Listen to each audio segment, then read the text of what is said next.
হুজুর, আপনাকে ধন্যবাদ যে গতকাল আমি আপনাকে সেই এই বাচ্চাদের বই পুস্তকের কথা প্রশ্ন করেছিলাম, আপনারা আজকে সেই উদ্যোগ অলরেডি নিয়েছেন। আমার একটা প্রশ্ন ছিল, একজন আমাকে জানার জন্য আপনাকে বলতে বলছে, সেটা হচ্ছে যে জাকাতের টাকা বন্যার্থদের সাহায্যে ব্যবহার করতে পারবেন কিনা, এমন কোনো ইয়ে আছে কিনা? কারণ যারা বন্যার্থ ওইখানে অনেকেই কিন্তু খুব ভালো ফ্যামিলির লোকজন, জি জি, তারা কি এটা নিতে পারবে কিনা? আমরা ইসলাম কি বলে? সেটা হচ্ছে আমরা দেখি বিভিন্ন মসজিদে, বিভিন্ন মাজারে বেশ টাকা উঠতে হয়। এই টাকাগুলোকে বন্যার্থর মাঝে এটা ইতিমধ্যে আমরা অবশ্য বলেছি একাধিকবার। আর ভাই যেটা বলেছেন, জাকাতের টাকার কিন্তু একটা সুনির্দিষ্ট খাত আছে। একটা নির্দিষ্ট ধরনের ব্যক্তিদের জন্য জাকাতের টাকা ব্যয় করতে হয়। এটার মৌলিক ভাবে বলা যায় একেবারে হতদরিদ্র মিসকিনদের জন্য।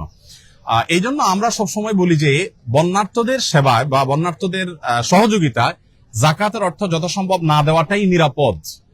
কারণ হলো বন্যার্থদেরকে যখন আমরা দিতে যাব, তখন আমরা এইটা বলার সুযোগ নাই, ভাই আপনি কি ধনী না গরিব। আমি ত্রাণ দিতে গিয়ে এই ভেদাভেদটা আমি তখন করার সুযোগ নাই। বাট আমাদের জেনারেল যে জাকাত দিতে যায়, তখন কিন্তু আমরা একটা ফর্ম দেই, সেই ফর্মের তথ্য উপাত্ত নেই, তার কি অ্যাসেট আছে না আছে, ওইটা আমরা নিরূপণ করি। এখানে যেহেতু সেই সুযোগ থাকছে না, এই জন্য আমরা বলি যদি কেউ জাকাতের টাকা এখানে দেয়, তাহলে তার একটা পার্সেন্টেজ 30 বা 40% টাকা তিনি যেন মাইনাস রাখেন। অর্থাৎ 100 জনকে ত্রাণ দিলে তার 30 বা 40 জন হয়তো বা তিনি জাকাতের হকদার না।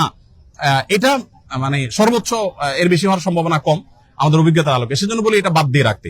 অর্থাৎ জাকাতের টাকা ত্রাণের ক্ষেত্রে যদি জেনারেল ত্রাণের ক্ষেত্রে দেন, তাহলে একটু হিসাব করে দিতে হবে। আর যদি পার্টিকুলার কোনো গরিবকে আপনি দেন, তাহলে কোনো হিসাবের দরকার নেই, জাকাতটা আপনি দিতে পারবেন। অর্থাৎ একজন গরিব আপনি জানেন আপনার এলাকার বা কারোর মাধ্যমে আপনি নিরূপণ করতে পেরেছেন যে তিনি আসলে জাকাতের হকদার, তার আসলে কিছু নাই, তো তাকে অবশ্যই আপনি ত্রাণের টাকা জাকাতের টাকা থেকে দিতে পারবেন।